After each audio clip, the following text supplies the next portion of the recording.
Ballet Ensemble, we are back for another workout together. I'm dealing with some weird afternoon light, so bear with me on that. I'm also looking at some notes to make sure I touch all the things that I want to talk about. So last week we worked on ab and adductors, and now this week I feel like we're going to be building on that and doing some exercise for your turnout. So we've talked a lot about turnout muscles and how to use them and different ways to properly use your turnout. Now I want to give you some exercises, and these are really easy.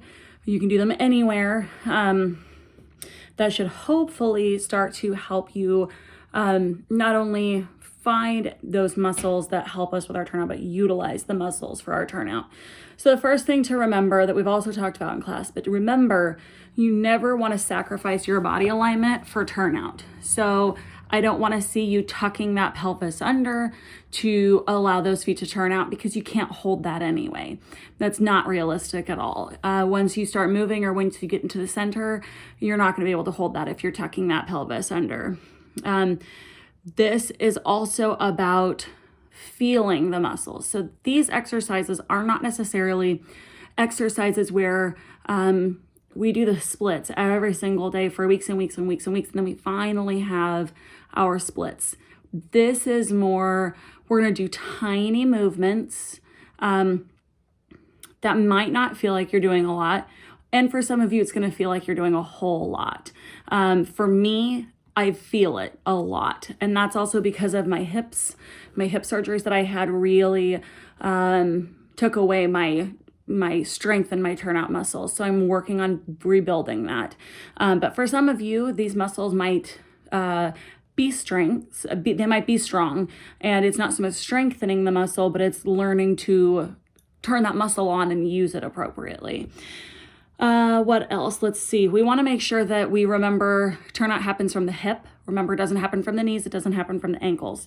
Although saying it comes from the hip doesn't mean that we can forget about what the rest of our body looks like when we're doing it. So we need to think about, are we turning our feet out? Not cranking them, but are we, when we do a tombe pas de bourrée, are we making sure that that foot is turned out?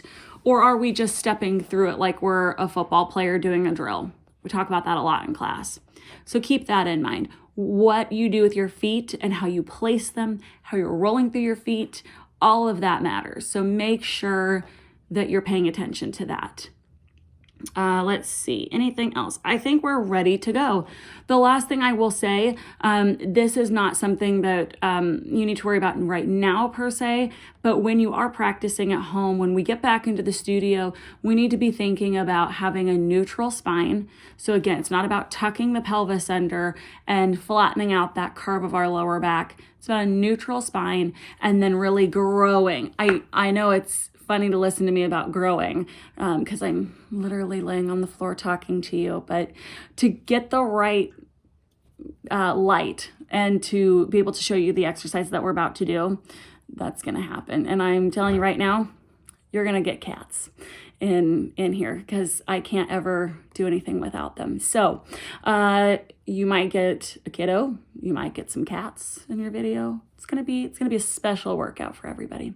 The one you see right there, that's Binks. He's all black he kind of looks like you got a little paint on him because he's got a few little white spots on him. He's gonna lay down on my mat, so this is gonna be great. But we're gonna keep filming because this is real life, right? So let's get going. First one, come on, Binks. Yep. First one we're gonna do is you're gonna sit up nice and tall with your legs out in front of you. I'm gonna angle myself so you can see. Now, really, really important is that you're not hunching forward. Yeah, we don't want this to happen.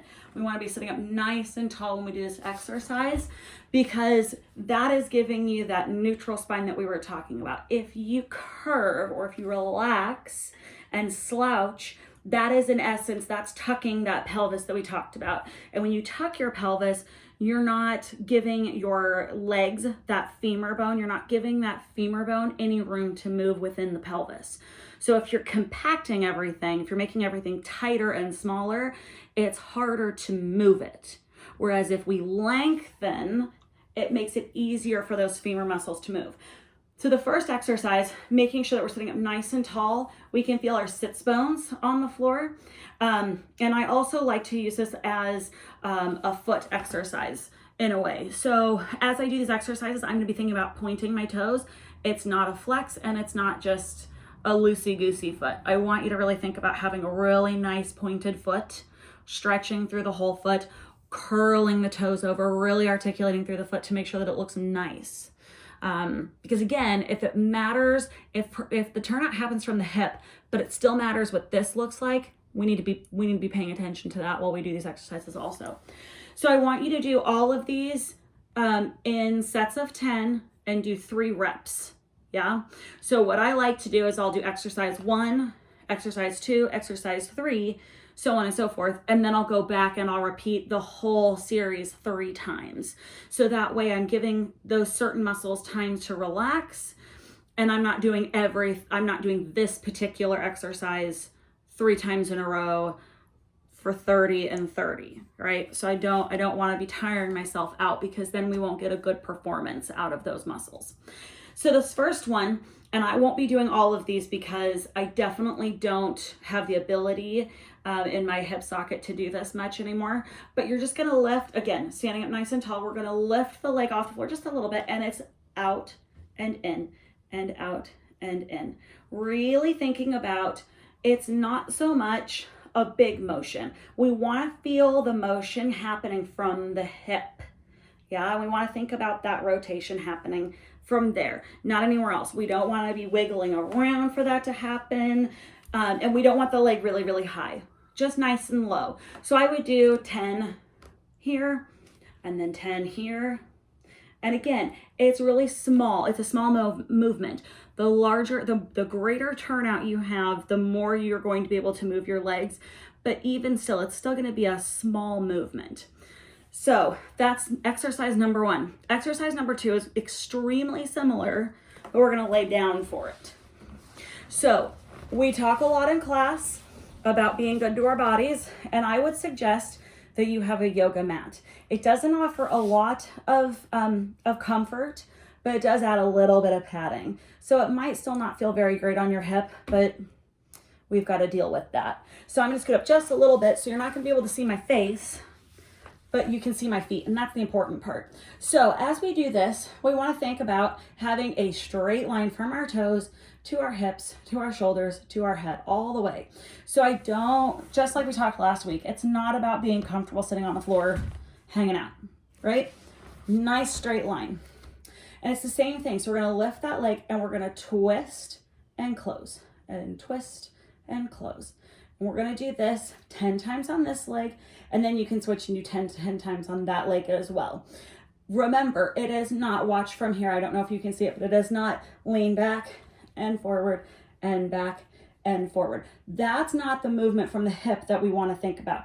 We want to think about twisting from here and the actual pelvis staying put. So nothing from here and up should move for that. It should really just be everything down moving. You should feel that in your inner thigh and maybe a little bit up higher in that hip as you're trying to turn, a little bit deeper right about there in your hip, trying to turn out. Okay, so 10 and then 10, and that'll be your second exercise on both sides, once on the left, once on the right. The next one we're gonna do, I call it the elevated clamshell.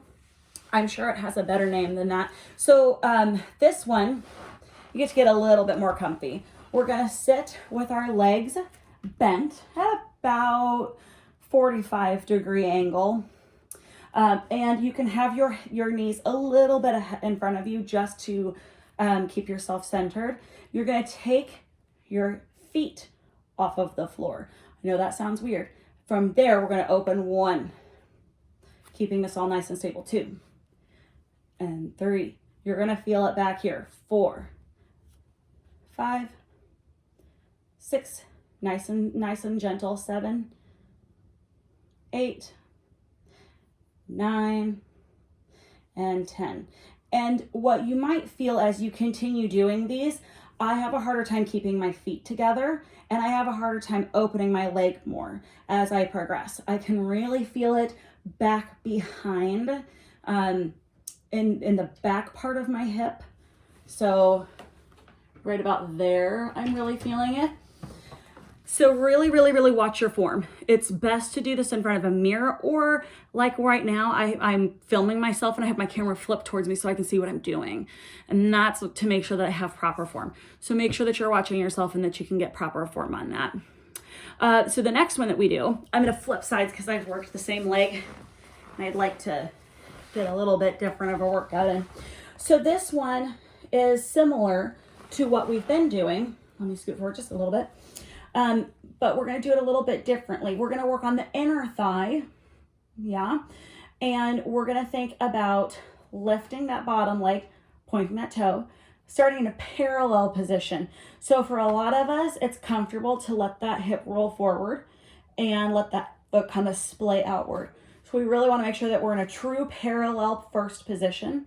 Lift that leg just a little bit, whatever's comfortable for you, and then twist out and in, out and in. So this is really the same idea that we've been working with, sitting up and laying down with that leg elevated. But this is when you're laying on that leg, makes it a little bit harder. It's a better check for you. It makes it harder for you to move your hip as you do it. And it really, really works that inner thigh right through here as you do that. So also 10 sets of these. Yeah. So then once you've done all of your exercises, it's important to stretch out. So whatever stretches feel good to you. You would never want to go running and then not stretch. We want to make sure that we're building the muscles, which these will help build our turnout muscles, but then it's important to also allow them to stretch. If you're just building muscle and you're never stretching, you're never taking time for that muscle to then, because what we're doing is we're contracting that muscle. We're teaching that muscle how to be physically used, but we also need to allow it to relax and to stretch it open so that it can learn that it can also stretch and be long and not just be held tight in this little uncomfortable ball. So it's important that we're stretching our muscles. One of the stretches that I want to make sure that you're doing is the piriformis stretch. And we remember that one. It's this one right here. You should feel it back through the back of your leg. Now, if you have more natural rotation, you may not feel this as much. And that's okay. You're still lengthened. Just because you don't feel it doesn't mean you aren't lengthening the muscle. You absolutely are. You could also take it down to the floor and bring the leg over like that, and then bring it in. Grab that leg underneath and pull it in towards you. Whatever works best for you, whatever is most comfortable. Some dancers who have a large table, or if you have access to kind of a physical therapy space, not many people do on a regular basis, especially right now, which is why we're videotaping these. But anything with a long table that can hold a person's body weight, if you can lay on it, that also helps to open up the front of the hips. I don't have that table, so I can't show it to you, but we've talked about that stretch many times in class. And if you don't know what I'm talking about, Google or YouTube stretches to open my hip. And that will give you a ton of information to go off of. So for the time being, I want you to think about doing these stretches, these exercises to really, really start strengthening those muscles. We need to be aware that we have those muscles so that when we do use our turnout, we're actually able to hold it, maintain our turnout. Right now, I think we're just getting lucky and getting turnout when we get lucky, right? So everything is 3 sets of 10. Okay. So the first one was the sitting and rotating that leg out and then in, out and then in. The second one was the same thing, but laying down and lifting that leg up off of the floor slightly. The third one was what I called the elevated clamshell. And then we had what I was calling the adductor stance. So, and that's where you lift that bottom leg and then rotate in and out. I know that's a lot of rotation, but it's helpful to not only build the muscle, but then also be aware of what that muscle feels like when it's being used. I think a lot of times we forget that it's important to know what that muscle feels like. I know every day things work my muscles, but I don't think about using my abdominal muscles when I get off of my couch. I don't think about my bicep muscles when I pick up a gallon of milk. My body automatically does it, but my muscles are still working. And it's important for us to not just forget and just let our muscles do the job. We have to be aware of what they're doing. So I hope that helps. Next week, we're going to really focus on the feet and doing some strength and stability exercises so that when we get to our point exercises the week after, we are ready for that. So my hope is that you're still doing abductor and adductor from last time, and we're doing the workout this time, and that we're building on it every single time that we get a new video out. So you're doing your abductor and adductor. Now you're going to build on with your turnout. Then the next video will build on to these two, and then the following will build on to those three, is my hope. So I hope you're all doing well. It's a beautiful day out today. I don't know what it's like on the day that you're watching this, but I hope it's a beautiful day. I hope even if it's not nice weather, you're finding something beautiful about the day. And I will see you all soon.